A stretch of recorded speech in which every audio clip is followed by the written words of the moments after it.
যদি এক্সামে আর একটু বেশি সময় পেতাম তাহলে হয়তো আর একটি অ্যান্সার বেশি লিখে আসতে পারতাম। যদি তার সাথে আর একটু সময় কাটাতে পারতাম, যদি সময় থাকতে আমি আমার কাজগুলোকে শেষ করতে পারতাম, যদি আমি সময় থাকতে তাকে আমার মনের কথাটা বলতে পারতাম, যদি আমি আরো একবার চেষ্টা করতাম। যদি যদি যদি আমরা আমাদের জীবনে এই যদিকেই সংগ্রহ করে চলেছি। কিন্তু আপনি কি জানেন, বয়ে চলা নদীর একটি ফোঁটা যখন একটি জায়গা পার করে সে আর কখনোই আগের জায়গায় ফিরে আসতে পারবে না, তাকে সামনের দিকেই যেতে হবে। একইভাবে প্রতিটি সময় যা আমাদের একটি সুযোগ দেয়, একটি চান্স দেয় কিছু করে দেখানোর, নিজেকে নিজের কালকের থেকে বেস্ট তৈরি করার, আর যদি সেটা একবার চলে যায় তাহলে সেটি আর কখনোই ফিরে আসবে না। সত্যি বলতে সময়ই হলো সেই জিনিস যাকে আমরা সব থেকে বেশি চেয়ে থাকি, আর এই সময়ই আছে যাকে আমরা সব থেকে বেশি নষ্টও করি।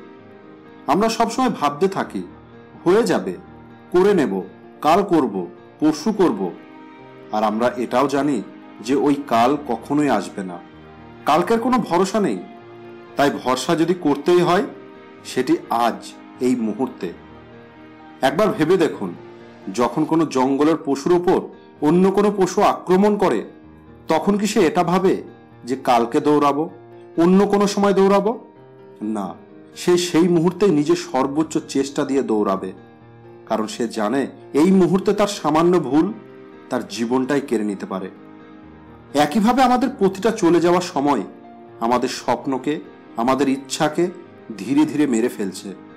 আর কিছু সময় পার হওয়ার পর আমরা বলা শুরু করি, সময় ছিল কিন্তু তখন আমি তাকে ব্যবহার করতে পারিনি, সময় ছিল কিন্তু তাকে আমার মতো করে চালাতে পারিনি। বন্ধুরা, যখনই সময় হাত থেকে বেরিয়ে যায় তখন মাত্র একটি জিনিসই আমাদের হাতে থাকে, আর সেটি হলো আফসোস। কিন্তু তখন যতই আপনি আফসোস করেন না কেন তাতে কোনো লাভ হবে না, বরং আপনার আগামী যে সুযোগগুলো আসছে সেগুলোকেও নষ্ট করে ফেলবেন, আর তারপর সারাটি জীবন আফসোসেই কেটে যাবে। তাই কেন আপনি আপনার এই অমূল্য সময়গুলোকে নষ্ট করছেন, যা আমাদের জন্য সফলতার দরজাকে খুলতে পারে?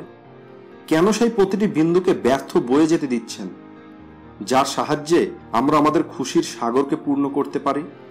চলুন না ওই নদীর পথকেই পরিবর্তন করে দিই, যাতে আগামী প্রতিটি ফোঁটা, প্রতিটি মুহূর্ত আমাদের ইচ্ছের সাগরকে, স্বপ্নের সমুদ্রকে পূর্ণ করতে থাকে।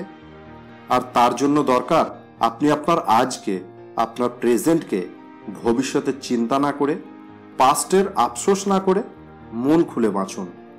আর আপনার প্রতিটি মুহূর্তকে এমনভাবে ব্যবহার করুন যাতে ওই সময়টি চলে যাওয়ার পর আপনাকে আফসোস না করতে হয়, বরং মনে শান্তি থাকবে যে যা করতে পারতাম সেটি করেছি, আমি আমার জীবনের প্রতিটি মুহূর্তকে ভালোভাবে উপভোগ করেছি।